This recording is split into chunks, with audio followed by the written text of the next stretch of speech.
Olá, bom dia! No programa de hoje vamos falar sobre o primeiro e o maior metrô instalado no Brasil e que funciona em São Paulo há 52 anos. Além de ser modelo de infraestrutura e de operação, o metrô de São Paulo se tornou um case de gestão. Na Companhia do Metropolitano de São Paulo, trabalham cerca de 8.200 pessoas e alguns dos técnicos mais capacitados em transporte metroviário do mundo.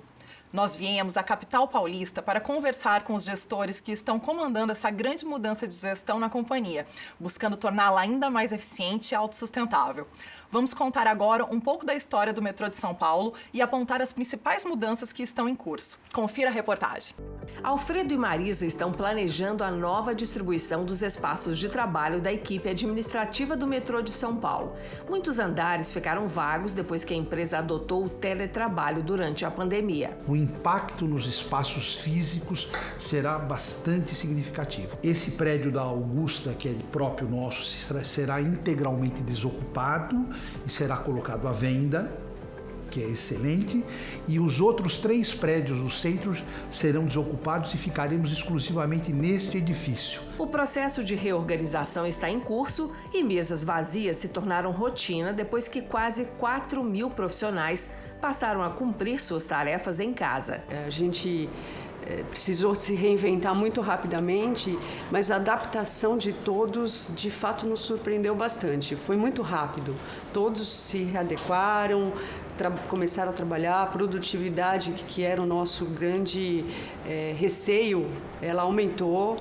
Mudou também a forma de realizar a mais básica das atividades da equipe administrativa, reuniões. Antes eram todas presenciais. Agora, a internet é o local de encontro. Fazer uma gestão remota, de ter um maior planejamento, de administração do tempo, porque quando você trabalha remotamente, a rotina, o dia a dia é muito diferente, né? As coisas acontecem muito mais rapidamente. E você acha que o teletrabalho veio para ficar? Não tenho dúvida disso, veio para ficar. Em 2016, o metrô de São Paulo começou um processo de reorganização da equipe, lançando o primeiro plano de demissão voluntária. A proposta era reduzir o quadro de funcionários para diminuir o impacto da folha de pagamento nas finanças da estatal. A companhia já está no 5º PDV. É uma redução ao longo do tempo de aproximadamente 1.400 empregados. Isso trouxe uma economia extraordinária para a companhia. Não é de hoje que o metrô de São Paulo é exemplo para o país. É o pioneiro e o maior.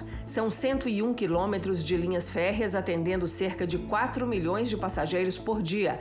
É uma empresa de capital misto. O governo do estado detém 97% das ações. A Prefeitura paulistana tem pouco mais de 2% e menos de 1% está com outras empresas públicas. O movimento nas estações é tão grande que circulam por aqui mais habitantes do que a população de muitas capitais e até estados brasileiros. E claro, uma empresa pública de 52 anos de mercado acaba desenvolvendo uma cultura forte. Em 2010, quando a linha 4 do metrô, que é da iniciativa privada, foi inaugurada, acendeu o alerta para os gestores da Companhia do Metropolitano de São Paulo, que entenderam que era hora de planejar a modernização da gestão. Quando está trabalhando aqui, a gente está olhando para o vizinho e o vizinho está olhando para nós, para saber como é que estão indo as coisas, né? Nós temos hoje algo a ser efetivamente comparado em termos de custo, eficiência, nos motiva a buscar mais. Há 2 anos, com a contratação do Aquila, o processo de amadurecimento da gestão do metrô de São Paulo entrou em uma nova fase. A gente fez um diagnóstico da situação inicial do metrô, a gente fez a entrevista com todas as áreas para entender como que o metrô funcionava, né? Quais os problemas que tinham em diversas áreas. Fizemos pesquisas, né? Mapeamentos, para poder, pelo menos, saber assim, onde que estão esses problemas. Então, esse foi o primeiro passo que a gente fez aqui no metrô. 3 frentes de trabalho foram iniciadas: revisão do organograma, redesenho de processos de trabalho e a criação de um centro de serviços compartilhados. Milton está na companhia há 11 anos e é testemunha desse grande processo de mudança. O objetivo principal é realmente modernizar a companhia toda para uma nova realidade que se põe principalmente em relação ao atendimento aos seus passageiros. Todas as ações elas foram desenhadas com o objetivo principal, que é atender melhor o passageiro. E isso passa por tornar a nossa empresa mais ágil, mais eficiente e menos burocrática também. Os consultores do Aquila visitaram todos os departamentos e elaboraram um plano de ações junto com os especialistas do metrô. É essa passagem da gestão de conhecimento de uma empresa que conhece as melhores práticas de mercado com quem conhece a expertise do setor metroviário. Esse conhecimento nosso, mais a experiência que a Aquila tem e trouxe para nós, é que resultou justamente neste modelo que nós estamos implantando agora. O redesenho de processos já chegou à área de recursos humanos, que inclusive também cedeu algumas tarefas para a central de compartilhamento de serviços. A implantação foi bastante desafiadora para a gente, porque é muito novo dentro do metrô, mas com a automação de todos os processos, o redesenho dos processos, a gente vem fazendo isso de uma forma bastante, eu diria que até tranquila. Mas assusta um pouco, né? Sim, sem dúvida. Assusta porque não estava no dia a dia, né? Era muito centralizado em cada área os serviços. Redesenhar processos é estudar maneiras mais eficientes e eficazes de todos os funcionários fazerem as tarefas que estão sob sua responsabilidade. O processo de mudança é detalhado e cuidadoso. Toda vez que a gente vai fazer o redesenho de processo, a primeira coisa que a gente faz é o mapeamento do processo, né? Então, nesse mapeamento do processo, a gente tem que deixar muito claro o escopo, as interfaces do processo. Então, a gente entende primeiro a situação atual, vê os indicadores que estão ali, as desconexões, oportunidades de melhoria, para você poder usar isso até para poder resolver na hora que você for fazer o redesenho.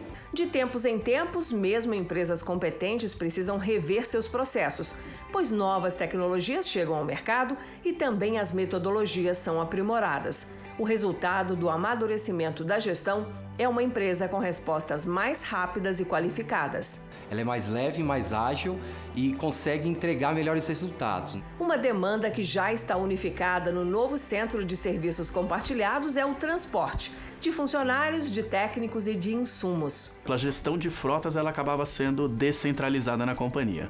A maior parte das gerências detinham uma equipe mínima que acabava fazendo um microgerenciamento da etapa de transportes dentro da sua gerência. Quando houve o mapeamento pela Aquila, a gente chegou à conclusão que existiam várias unidades de negócio da companhia do metrô que acabavam de alguma forma participando do processo de transportes dentro do metrô, gerando em algum momento alguma desconexão entre informações e um custo maior dentro do processo. Estes últimos 2 anos têm sido frenéticos na área administrativa do metrô de São Paulo. Pandolfi cuida da comunicação e do marketing e comprou a ideia da modernização da gestão. A ideia é produtividade, é entrega, é ter meta. Na gestão pública, parece que tudo é prioridade, né? Tudo é para ontem. O volume de trabalho é gigantesco.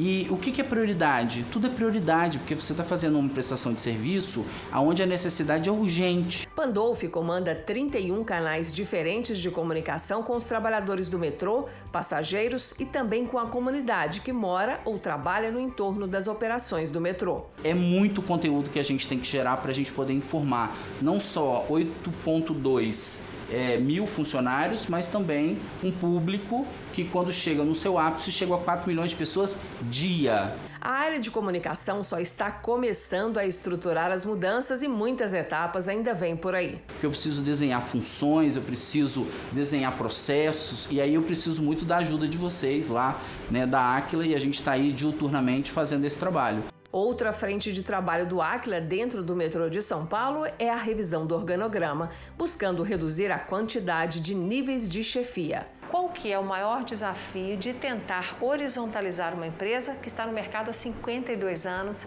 com muitos funcionários que trabalham aqui na companhia há décadas? É um desafio bem grande mesmo, porque é uma questão cultural. Sem dúvida nenhuma, vai agregar muito para o metrô. E uma opção que você até me contou é de deixar alguns cargos em processo de vacância. Por quê? Exatamente para poder achatar um pouco a hierarquia, horizontalizar um pouco mais os níveis hierárquicos. Isso traz vantagens para a organização? Sim, sem dúvida nenhuma. Você tem uma comunicação que vai fluir muito melhor entre gestores e a própria equipe. você tem o processo de tomada de decisão. É bastante trabalhoso, mas eu acho que vai agregar muito valor. A equipe está reaprendendo a trabalhar e tentando mudar hábitos que ficaram arraigados ao longo de 5 décadas de existência da companhia e que fizeram muito sentido lá atrás, mas que hoje não combinam mais com a marca do metrô, conhecido por ser uma empresa de ponta, tanto nas tecnologias quanto nos times de trabalho. Fica mais fácil para a gente poder conversar, né? Porque se você tem 7 níveis, você concorda que fica um telefone sem fio? A primeira pessoa disse uma coisa, até chegar no outro nível, isso se perde a informação. Mais limpo, mais eficiente, mais produtivo e é mais assertivo.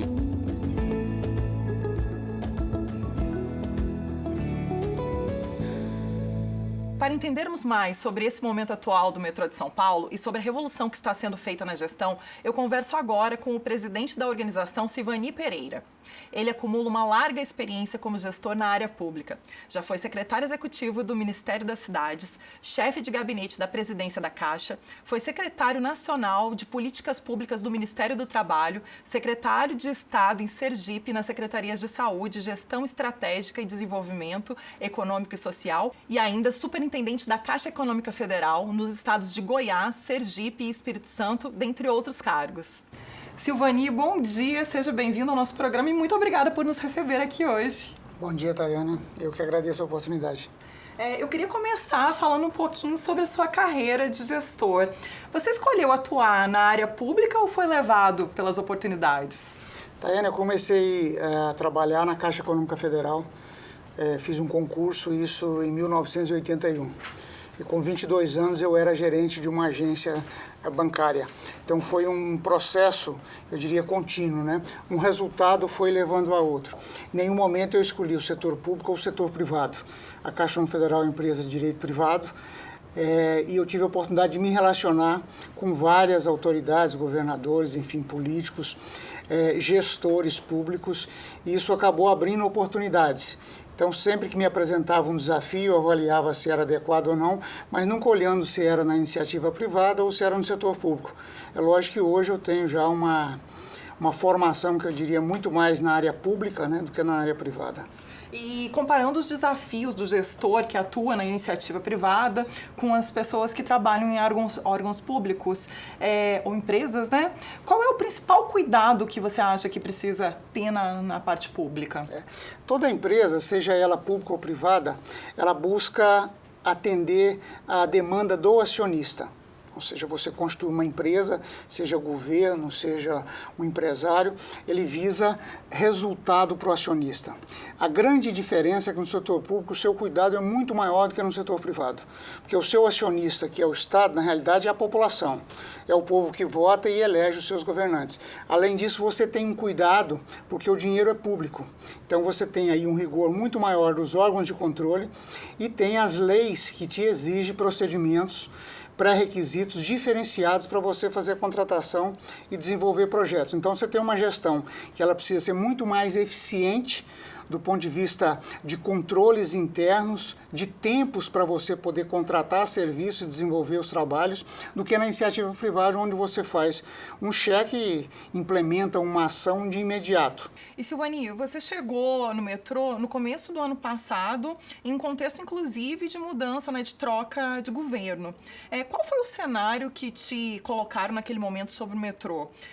Havia alguma demanda explícita de mudança? Veja bem, no setor público, ele de certa forma, ele é injusto com o gestor, né? Muitas vezes você assume e acaba carregando resultados de outros gestores do passado.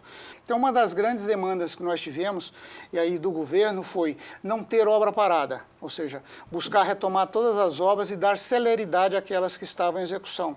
É lógico, além de buscar fazer com que o metrô passasse a ser uma empresa mais ágil, mais eficiente ainda, ela é extremamente eficiente, mas mais eficiente ainda, considerando as novas tecnologias e o que o mercado faz na área de mobilidade urbana, para que ela pudesse ser cada vez mais sustentável e, quem sabe, aí no médio prazo, começar a fazer investimentos com custeio, ou seja, com recursos próprios, ela passar a fazer investimento. Então, o grande desafio nosso, desde o início, foi não ter obra parada, ou seja, terminar todas as obras que começaram, buscar implementar os novos projetos de expansão, para que esse benefício possa ser percebido pela população. É tão bom isso, né? A gente, como população, também gosta, né, de perceber esses serviços. E o metrô, ele é uma empresa com 52 anos de mercado. É muita coisa, né? A gente viu na reportagem que vocês têm funcionários com mais de 30 até 40 anos de casa. É difícil de promover esse tipo de mudança no organograma dentro de um contexto assim? A experiência mostra que quanto mais antiga ou mais experiente é uma equipe ou é uma empresa, mais enraizada é a cultura. Então você tem conhecimentos que vai sendo passado de geração para geração dentro da empresa. Então a mudança, com certeza, você vai precisar de uma fundamentação mais consistente da necessidade da mudança, para que essa equipe se envolva e compre a ideia e possa fazer uma reestruturação como temos feito desde o início da gestão. Então, com certeza, isso é mais difícil, mas eu diria também que é mais duradouro, né? Porque você tem profissionais conscientes, profissionais com grande experiência, que conhecem o processo e garante que você tenha uma mudança mais serena, que não seja tão abrupta ou que comprometa o resultado e o desempenho da companhia, principalmente tratando de uma empresa que transporta aí próximo a 4 milhões de passageiros dia, né? Para que você não comprometa a imagem e nem o dia a dia da população que precisa desse transporte para se locomover. Com certeza. E esse esforço de horizontalizar a empresa, de reduzir cargos, traz benefícios para a gestão? Quanto mais horizontalizada a empresa, né, mais rápida a comunicação flui. E a tomada de decisão, ela chega mais rápido a quem executa no dia a dia. Então, se eu tenho uma empresa que é muito verticalizada, você tem uma distância muito grande entre o que é estratégia do que é operacional. E aí, para você fazer um comando, nem sempre esse comando chega na ponta sem ruído. Você tem um desvio de comunicação que as orientações ou o planejamento estratégico, ele acaba se perdendo no meio do caminho.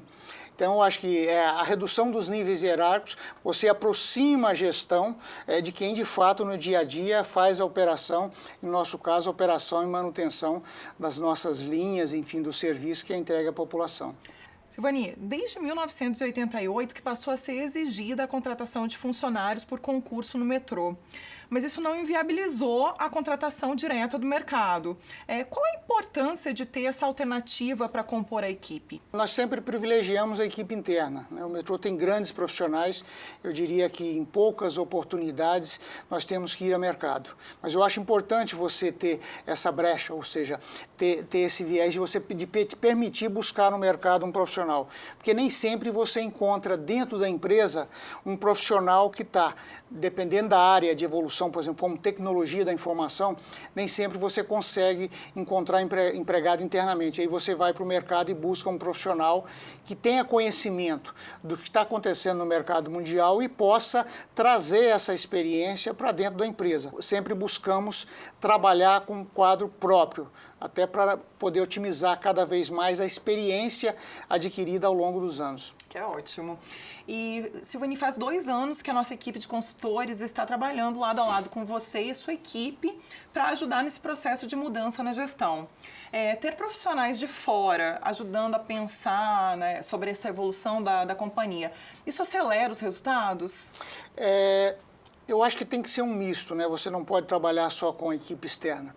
Você tem que aproveitar a experiência e o conhecimento de quem faz no dia a dia e conhece a operação. Agora, a participação externa ela é de suma importância, porque ela te agrega valor e não te limita ao escopo de conhecimento da sua equipe. Então, ela traz o que tem de bom no mercado, traz experiências novas para que isso seja debatido e possa ser ajustado no tamanho que é a sua empresa. Por exemplo, o metrô, nós temos gerências que têm mais de 2.000 funcionários. Então, uma gerência ou um departamento nosso, muitas vezes é maior do que grande parte das empresas que operam no mercado privado. Então, isso tem que ser balizado, né? Você tem que pesar isso para saber se, de fato, aquela experiência cabe internamente na empresa, no caso, no metrô. Mas eu digo de grande importância, até porque você traz metodologia de trabalho, você traz rotinas, você traz estruturação de processos, ou seja, tecnologias do conhecimento que muitas vezes você não tem internamente. E é lógico, dá aí uma credibilidade maior, porque você tem um profissional de mercado que conhece e já experimentou reestruturações em outras empresas, em outras companhias. E essa conversa com o presidente do Metrô de São Paulo vai continuar no próximo bloco. Até já! O Aquila é uma empresa internacional de origem brasileira especializada em gestão por resultados. Temos 450 profissionais com atuação em consultoria, treinamento e tecnologia de gestão. A gestão é fundamental para o sucesso de uma organização e acreditamos que todos os ativos podem ser mais produtivos. Nosso espírito de servir nos faz assumir como prioridade os interesses das marcas que nos confiam seus recursos. Nosso time de sócios e consultores gostam do que fazem e se dedicam sem cessar à busca da excelência.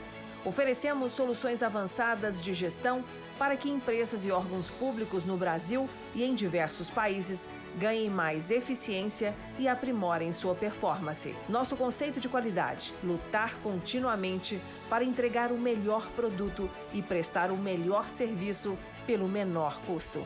Transforme sua visão de futuro em resultados. A gestão pública pode incorporar métodos e processos que são comuns na iniciativa privada? No programa de hoje, estamos conversando muito sobre o tema, a partir do case da Companhia do Metropolitano de São Paulo, que administra o maior metrô do Brasil. São mais de 100 quilômetros de extensão divididos em 6 linhas que transportam cerca de 4 milhões de passageiros todos os dias. O Metrô de São Paulo é uma empresa de economia mista. O dinheiro arrecadado com a venda de passagens e com o aluguel de lojas e espaços publicitários garante o pagamento de todas as despesas, como manutenção e folha de pagamento. Vamos continuar a nossa conversa com o presidente da companhia, Silvani Pereira. Silvani, eu quero retomar nossa conversa detalhando sobre o CSC, o Centro de Serviços Compartilhados, que é um destaque nesse processo de mudança pelo qual o metrô de São Paulo vem passando. Qual está sendo o desafio dessa unificação? Tayana, você tem nesse processo, eu acho que são duas dificuldades, né? Uma delas é você conseguir montar uma estrutura que garanta a qualidade do serviço e melhore a sua eficiência com redução de custos, né? Então isso é primordial. O segundo ponto é você convencer o gestor, que hoje é dono desse processo, de que essa migração assegura melhoria de qualidade e eficiência. Normalmente o gestor ele tem receio de abrir mão daquele processo, porque ele é dependente daquele processo, ele executa aquele processo, mas também ele é o beneficiário daquele processo, ou seja, ele contrata um serviço e ele também utiliza aquele serviço. A partir do momento que, em tese, ele terceiriza esse serviço para uma outra área, existe uma preocupação de será que a qualidade não vai piorar? Será que não vão me deixar na mão? Ou seja, que eu não vou ter mais o serviço prestado com o mesmo nível de atendimento, no mesmo tempo. Então isso eu acho que é uma grande dificuldade.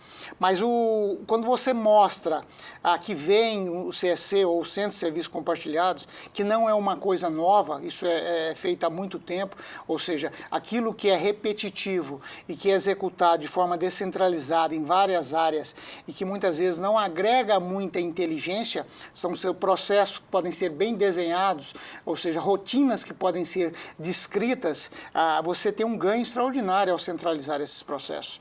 Então, assim, a maior dificuldade é convencer o gestor a abrir mão desse processo e, é lógico, fazer aí toda uma revisão desse processo de forma a agregar valor, qualidade e redução de custos. Com certeza. E segundo os nossos consultores, vocês conseguiram reunir 44 serviços e isso muda toda uma rotina de trabalho para milhares de pessoas, como você acabou de mencionar. Qual foi o argumento mais importante, então, desse convencimento, né, das pessoas nesse processo?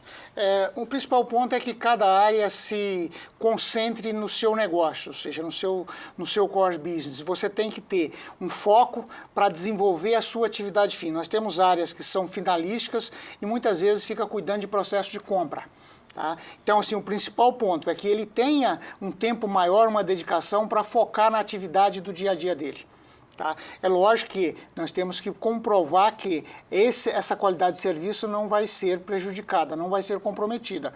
A migração vai trazer, além de liberá-lo para atuar no seu dia a dia, naquilo que é da sua competência, ele também terá um serviço de melhor qualidade, porque do outro lado terá uma área especializada naquela prestação de serviço, que aí sim vai ser o negócio dele, que é aquela prestação de serviço. E Silvani, após algumas semanas de estudo, nossos consultores te apresentaram essa possibilidade de unificação dos serviços que casou com a sua ideia, certo? Por que você já apostava nesse modelo?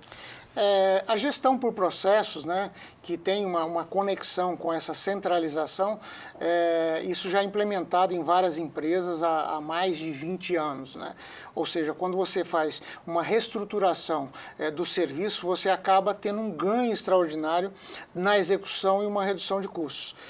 E com isso você elimina departamentos, elimina estruturas físicas, né? Ou seja, pode abrir mão de espaço que está alocado para que você consiga executar isso numa única área, num espaço físico menor, com uma equipe menor e com nível de eficiência bem maior. Então, assim, a experiência de mercado, o que já foi feito antes em outras empresas e o que é feito em termos de centralização de serviços nas grandes corporações pelo mundo, isso nos ajudou a levar esse trabalho e chegar ao ponto que chegamos hoje. Silvani, o Aquila está redesenhando os processos críticos de cada área, criando novas formas de fazer as atividades de cada colaborador. Qual o desafio dessa etapa? O ideal é que a gente conseguisse fazer essa revisão integral e pudesse redesenhar esse processo, porque muitas vezes, com o passar dos anos, você acaba tendo estrutura com um fim em si mesmo, ou seja, as estruturas vão crescendo e muitas vezes elas se descolam do objetivo final e passam a cuidar da própria estrutura. Então aquilo não é necessário na companhia. Mas no caso da Aquila, nós definimos alguns processos que são críticos para a empresa, para o seu resultado, e o CSC foi um processo que nós estamos desenhando. Tivemos o processo de comunicação, aí com a definição de um canal único, que a gente está chamando de Omnichannel, para poder comunicar ao passageiro, ou aquele que tem relação com a empresa. Esperamos aí no médio prazo concluir esse trabalho e ter processos mais, vamos dizer, enxutos, né, com nível de eficiência e agilidade na entrega do serviço ou do produto que aquele processo se compromete a fazer. Vamos falar um pouquinho, então, sobre os impactos da pandemia. Eu imagino que o volume de passageiros caiu muito nos primeiros meses. Como vocês se organizaram para manter tudo funcionando, mesmo com a redução de receita? O trabalho feito em 2019 permitiu que o metrô estivesse melhor ou enfrentasse melhor a pandemia. Esse ano nós devemos ter uma perda de arrecadação em torno de R$1 bilhão. Então, assim, é muito dinheiro, é dinheiro em qualquer lugar do mundo. Porém, nós já entramos em 2020 com um caixa próximo a R$300 milhões. Então, a estruturação feita em 2019 nos ajudou e muito. Além disso, desde o primeiro momento da pandemia, a diretoria executiva buscou sensibilizar, e aí não só a sensibilidade da diretoria executiva, mas a equipe toda do metrô, ou seja, os seus 8.200 colaboradores, para que eles dessem contribuição de que forma nós poderíamos enfrentar melhor esse momento. Do ponto de vista de sanitário, né, ou seja, de higiene, de prevenção, o metrô de São Paulo já era um dos metrôs mais limpos do mundo. Então, o que nós fizemos foi incrementar essa limpeza, fazendo higienização a cada viagem, melhorando a limpeza pesada que é feita à noite, ou seja, distribuindo máscara. O metrô de São Paulo, eu acho que foi o primeiro transporte público onde o governo determinou que era o uso obrigatório de máscara para você entrar no serviço público. Isso foi antes de se exigir isso da população. Então, assim, eu diria que o esforço de 19, mas a consciência de todos os colaboradores, com a necessidade tanto de preservação, ou seja, de cuidado com a própria saúde do colaborador como do cidadão, fez com que nós atravessássemos, e eu tenho certeza que o metrô que entrou nessa pandemia não vai ser o que vai sair. O que vai sair vai ser muito mais forte. Nós temos esse ano 20 projetos de inovação que estamos implementando, que são fantásticos, alguns deles inéditos no mundo, e constituídos, criados e elaborados, estão em fase de construção pela equipe própria do metrô. Silvani, muito obrigada pelo seu tempo, pela sua presença no Gestão com Identidade, e eu desejo muito sucesso em todas essas mudanças que vocês estão promovendo no metrô. Obrigado. A nossa expectativa é que, além de mudar internamente no metrô, que a gente possa, com essa experiência, impactar outras áreas do setor público e, com certeza, gerar benefício para o cidadão, que é o nosso acionista final. E ser usado como exemplo, é isso aí. Nosso programa fica por aqui. Querendo rever ou compartilhar com seus amigos empreendedores o conteúdo deste programa, é só acessar o YouTube da TV Band Minas ou do Áquila. E se você está com alguma dificuldade de gestão aí no seu negócio, manda sua dúvida para a gente que nossos consultores vão responder. Nosso e-mail é gestãocoidentidade@aquila.com.br. Semana que vem estaremos de volta com mais técnicas e cases de gestão para te ajudar a ser um gestor excelente. Obrigada pela audiência e até lá!